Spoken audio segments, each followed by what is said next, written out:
ओम नमो भगवते वासुदेवाय नमः। श्री पुरुषोत्तम महात्म्य का 19वां अध्याय। अधिक मास और अपने पूर्वजों की कथा सुनकर दृढ़ धनवा का चकित हो जाना।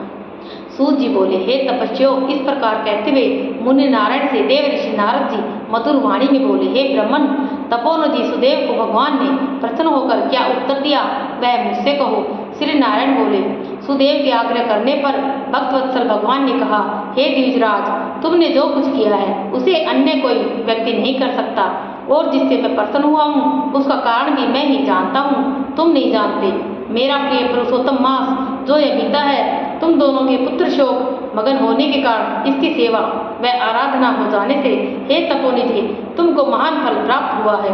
इस पुरुषोत्तम मास में जो मनुष्य एक दिन भी उपवास कर लेता है, वह असंख्य पापों का नाश कर विमान में बैठकर वैकुंठ को प्राप्त होता है।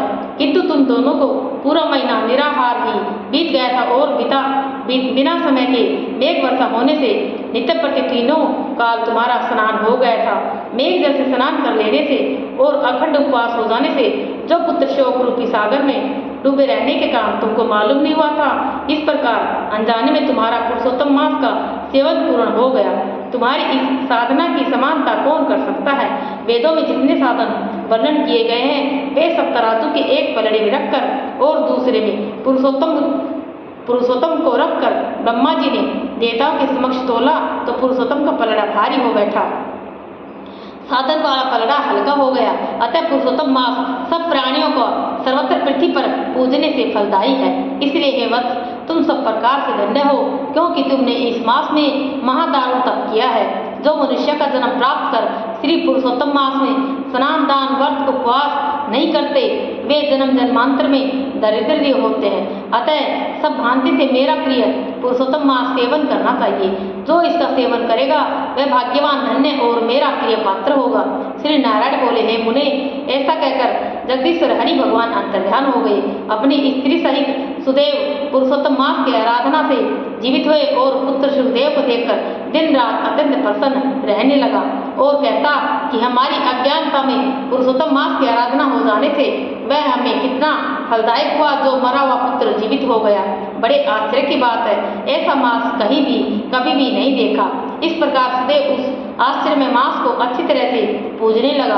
पुत्र को देखकर वह ब्राह्मण सपत्नी हर्षित होता था, और वह पुत्र भी अपने सत्कर्म से माता पिता को आनंदित करता था। सुदेव पुरुषोत्तम मास की स्तुति करते भगवान विष्णु की पूजा करने लगा, और कर्म मार्ग से होने वाले फल की इच्छा छोड़कर केवल भक्ति मार्ग में ही रहने लगा। सब दुखों को दूर करने वाले प्रत्येक तीसरे वर्ष आने वाले श्रेष्ठ पुरुषोत्तम मास की पत्नी सहित सुदेव जप होम स्नान पूजा दान आदि से श्री हरि को भजने लगा। 1000 वर्ष तक रात दिन सब विषयों को भोग कर स्त्री के सहित सुदेव वैकुंठ लोक को गया, जो योगियों को भी दुर्लभ है। वह यज्ञ आदि करने वालों को भी अप्राप्य वैकुंठ लोक में हरि के निकट जा निश्चित रहने लगा। वैकुंठ लोक के समस्त सुख भोग कर सुदेव गौतमी के सहित पृथ्वी पर आया। वही सुदेव राजा दृढ़ धनवा के नाम से विख्यात हुआ। हे राजन, तुम पुरुषोत्तम मास के प्रभाव से संपूर्ण भोगों को भोगने वाले हुए, और यह तुम्हारी पूर्व जन्म की पतिव्रता गौतमी पटरानी हुई।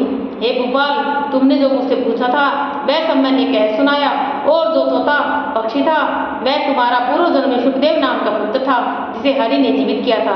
वह 12000 वर्ष तक की आयु भोग कर वैकुंठ को चला गया। वही सुखदेव वन में सरोवर के निकट बढ़ के वृक्ष पर बैठकर अपने पूर्व जन्म के पिता तुमको आया देखकर दूषित संसार सागर में मगन भोग रूपी विषयों में ग्रसित ऐसे राजा को देखकर अत्यंत कृपायुक्त हो सोचने लगा कि यदि मैं इस राजा को आत्मबोध नहीं कराऊंगा तो मैं बंधन मुक्त न होऊंगा, क्योंकि वेद मत है जो पुत्र पिता की पुनाम नरक से रक्षा करता है वही श्रेष्ठ पुत्र है, नहीं तो आज मेरा वेदांत का ज्ञान व्यर्थ हो जाएगा। इसलिए वह अपने पूर्व जन्म के पिता के उद्धार करने का विचार करके कहने लगा। वाल्मीकि मुनि बोले, हे निष्पाप, जो कुछ तुमने पूछा वह सब मैंने सुना दिया। अब मैं पाप नाशनी सरयू नदी के किनारे जा रहा हूँ। श्री नारायण बोले, इस प्रकार वाल्मीकि जी यशस्वी दृढ़ धनवा राजा को पूर्व जन्म का चरित्र कहकर जाने लगे। तब वाल्मीकि मुनि को महाराज दृढ़ धनवा ने नमस्कार किया और पुनः कुछ कहने लगे। ओम नमो भगवते वासुदेवाय नमः।